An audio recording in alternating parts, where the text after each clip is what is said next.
सबको जय मसीह की। प्रभु यीशु मसीह के पवित्र और सामर्थ्य नाम से आप सभी का मैं स्वागत करता हूँ। आज जिन वचनों पर हम मनन करेंगे वो वचन आपके जीवन को बदलने की सामर्थ रखते हैं, क्योंकि आज परमेश्वर से मैंने प्रार्थना की और परमेश्वर ने ये बात मेरे मन में डाली कि आप लोगों को ये बात बताओ कि प्रभु यीशु मसीह में उनकी पहचान क्या है। हम प्रभु यीशु मसीह में हमारी आइडेंटिटी क्या है, हम कौन है प्रभु यीशु मसीह में। आज इन वचनों के द्वारा हम इन बातों को समझेंगे और ना केवल उसको समझना है बल्कि उसको प्रैक्टिकली उपयोग में लाना है, इम्प्लीमेंट करना है हमारे जीवनों में। सो आइए हम देखते हैं और ये कैसे हो सकता है, क्योंकि इसे करने का एक तरीका है।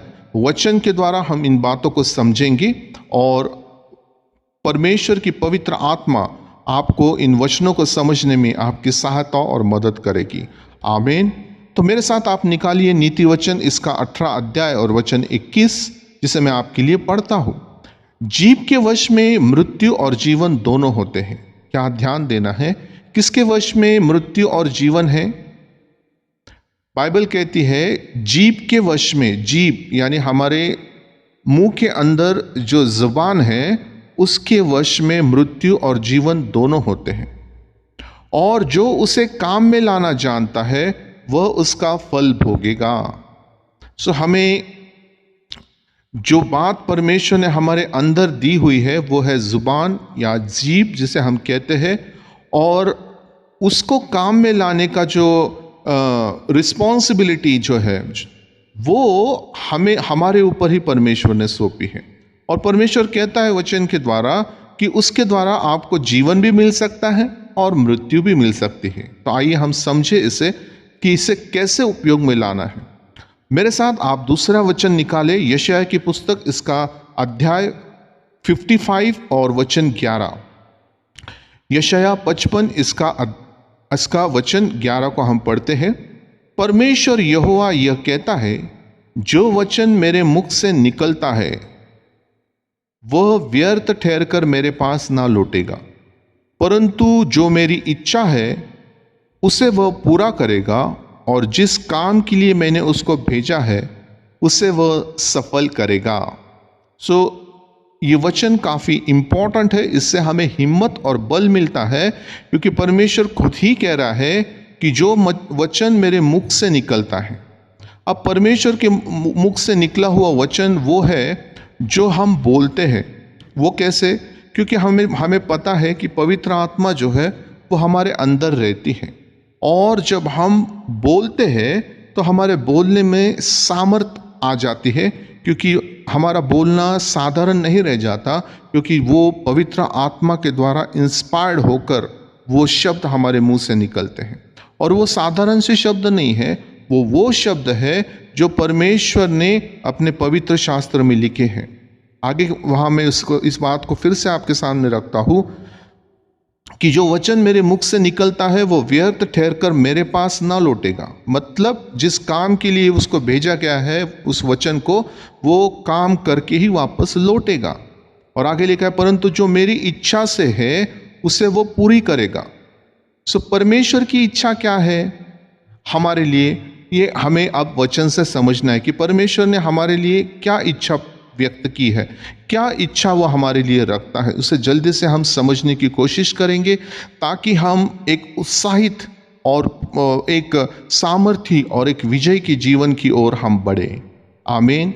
सो जो भी आज निराशा में है, जिन्होंने भी आज ये उम्मीद खो रखी है कि ये कैसे हो सकता है, तो ये परमेश्वर के पवित्र वचन के द्वारा हो सकता है, क्योंकि परमेश्वर का वचन जो है वो सामर्थी है, वो व्यर्थ ठहरकर वापस नहीं लौटता, परंतु परमेश्वर की इच्छा पूरी करके और सफल होकर वापस आता है। आमीन। सो आपके जीवन में ये वचन उसी रीति से काम करेगा जिस रीति से परमेश्वर चाहता है। तो परमेश्वर की इच्छा हम देखते हैं वचनों के द्वारा। कुछ वचन हम यहाँ पर मनन करेंगे। मेरे साथ आप निकालिए दूसरा कुरिन्थियों इसका 5वां अध्याय और वचन 17। और यहाँ लिखा है, इसलिए यदि कोई मसीह में है तो वो नई सृष्टि है, पुरानी बातें बीत गई है, देखो सब बातें नई हो गई है। सो ये हमारे लिए परमेश्वर ने वचन दिया है कि जो मसीह यीशु में है जिसने परमेश्वर प्रभु यीशु मसीह के पीछे पीछे चलने का निश्चय कर लिया है, अपना पुराना जीवन जो है, जो पाप में जीवन है, उसे छोड़ने का निश्चय वो कर चुका है, उसके लिए वचन ये कहता है कि वह एक नई सृष्टि है, पुरानी बातें बीत गई है और देखो सब बातें नई हो गई हैं।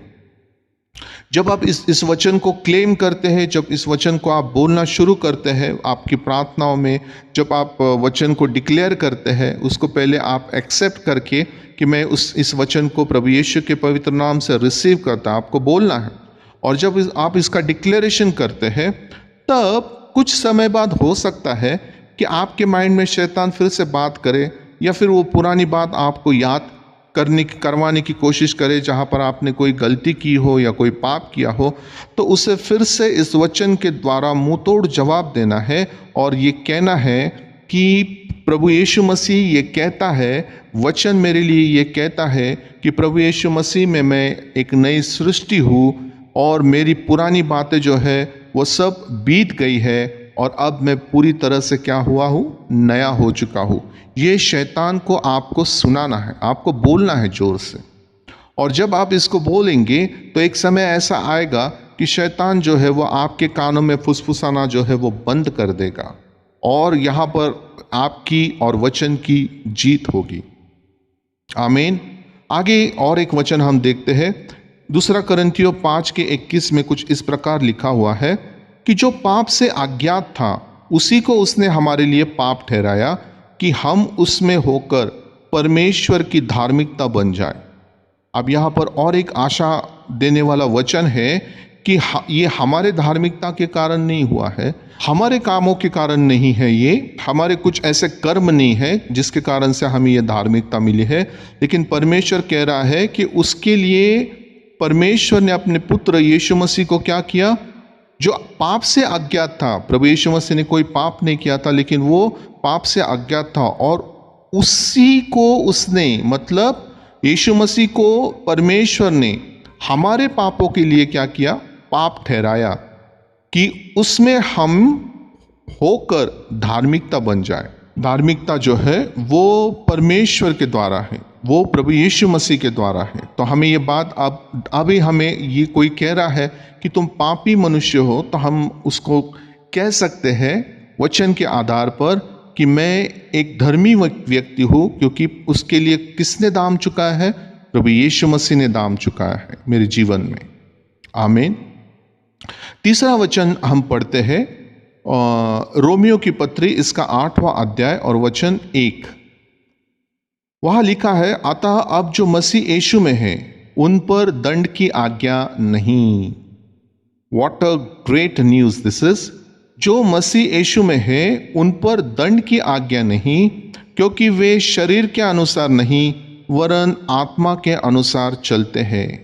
सो यदि हमारा मसीह यीशु में नया जन्म हुआ है, हमने उद्धार प्राप्त कर लिया है, तो हमारे लिए ये आशा, हमारे लिए एक इंस्पायरिंग न्यूज़ ये है कि हमारे ऊपर अब दंड की आज्ञा नहीं, क्योंकि हम शरीर के अनुसार नहीं वरन आत्मा के अनुसार चलते हैं।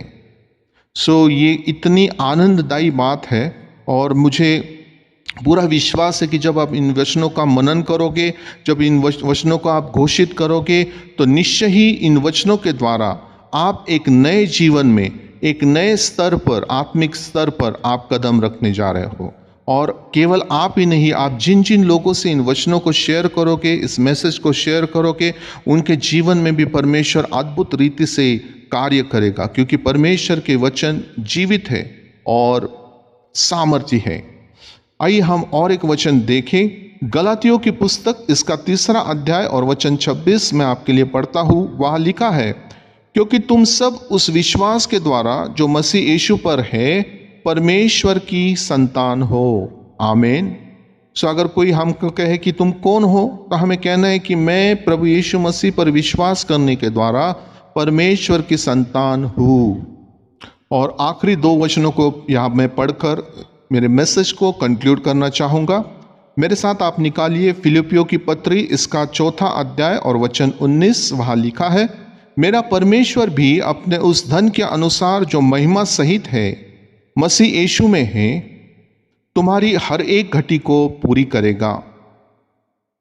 परमेश्वर ऐसा धनी परमेश्वर है, ऐसा महिमामय परमेश्वर है, और वो इस प्रकार से हमें वायदा कर रहा है कि जो मसीह यीशु में है वो उसके जीवन में कोई भी घटी नहीं रहेगी, और हर एक घटी जो है वो क्या करेगा, अद्भुत रीति से पूरा करेगा। तो यदि आपके जीवन में ऐसी कोई बातें हैं जिसमें आप पीछे हैं, जहाँ पर आप लैकिंग है, जो बात आपके जीवन में होनी चाहिए लेकिन नहीं है, तो आप परमेश्वर के इस वचन को कोट करें, बोले, घोषित करें और ये कहे कि परमेश्वर मेरी हर एक घटी को पूरा करने के लिए मैं आपको धन्यवाद देता हूँ। हालेलुया। और आखिरी वचन मैं आपके लिए पढ़ता हूँ, 2 कुरिन्थियों इसका 1 अध्याय और वचन 20। उसमें लिखा है, क्योंकि परमेश्वर की जितनी प्रतिज्ञा है, ध्यान देने वाली बात है, परमेश्वर की जितनी प्रतिज्ञा है वे सब उसी में हाँ के साथ है। किसके साथ है? हाँ के साथ। यदि आपका विश्वास मजबूत रहे, यदि आप विश्वास में अड़े रहे, खड़े रहे, और आपने परमेश्वर प्रभु यीशु मसीह को ग्रहण किया है, प्रभु यीशु मसीह को आपने अपने जीवन में प्रथम स्थान दिया हुआ है, तो परमेश्वर की ये प्रतिज्ञा वे सब उसी में हाँ के साथ है। इसलिए उसके द्वारा आमीन भी हुई और हमारे द्वारा परमेश्वर की महिमा हो। पिता परमेश्वर को धन्यवाद देता हूँ कि उसने जो पवित्र वचन आज हमारे जीवनों में दिए हैं और जिस काम को करने के लिए उसने वायदा किया है, जो वचन के द्वारा हमारे जीवन में होकर ही रहेगा, तो मैं उन सारे वचनों के लिए और पवित्र आत्मा के लिए पिता परमेश्वर प्रभु यीशु मसीह को मैं धन्यवाद देता हूँ, उसके नाम को ऊंचा उठाता हूँ। और आप सभी से मैं आग्रह करता हूँ कि बाइबल में और भी बहुत से वचन हैं जिसको आप पढ़ें, जिसके ऊपर आप मनन करें, जिसको आप पर्सनली अपना बनाए, है ना, अपना नाम लेकर उसको घोषणा करें, उसकी घोषणा करें, ताकि परमेश्वर उस वचन के अनुसार आपके जीवन में कार्य करेगा।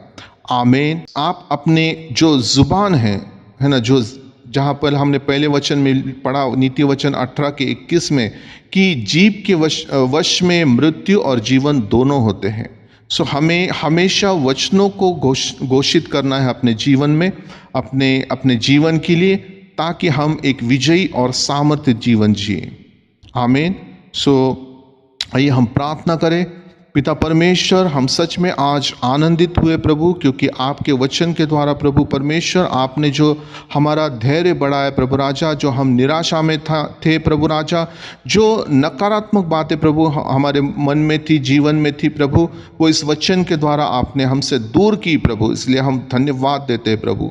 और प्रभु परमेश्वर, इस वचन को प्रभु हम अपने जीवन में यीशु के नाम से बोते हैं प्रभु राजा, ताकि प्रभु परमेश्वर हम 100 गुना फल प्रभु परमेश्वर पिता इस वचन के द्वारा प्रभु परमेश्वर पिता लेने पाए प्रभु। और लॉर्ड फादर प्रभु, जितने लोग इन वचनों को ग्रहण करते हैं प्रभु, उनके जीवन में अद्भुत कार्य करने का प्रॉमिस आपने हमें दिया है प्रभु परमेश्वर। और प्रभु यीशु मसीह में आपने सारी वचनों को प्रभु, सारी प्रतिज्ञाओं को हाँ और आमीन में प्रभु परमेश्वर पिता कहा है। सो प्रभु, फिर एक बार आप सभी प्रभु, इन सभी प्रियजनों के लिए मैं आपको धन्यवाद देता हूँ जो आज वचन के द्वारा प्रभु परमेश्वर पिता जुड़े हैं प्रभु, इस प्रार्थना के द्वारा प्रभु परमेश्वर वो प्रभु परमेश्वर जुड़े हुए हैं प्रभु राजा। मैं प्रभु यीशु के नाम से सभी को ब्लेस करता हूँ प्रभु, सबको प्रभु यीशु के नाम से आशीषित करता हूँ, और इस प्रार्थना को आपके बेटे प्रभु यीशु के नाम से मांगता हूँ। आप सुनिए और कबूल कीजिए पिता। आमीन एंड आमीन। हालेलुया। धन्यवाद। सो मैं आप सभी को फिर एक बार प्रभु यीशु मसीह के सामर्थ्य नाम से आप सभी को मैं ब्लेस करता हूँ, और प्रभु यीशु के पवित्र वचनों को आपके जीवन में कार्य करने के लिए परमेश्वर पिता से मैं निरंतर प्रार्थना करता रहूँगा। हालेलुया। सो आज के लिए बस इतना ही। आप सभी को जय मसीह की। God bless you all.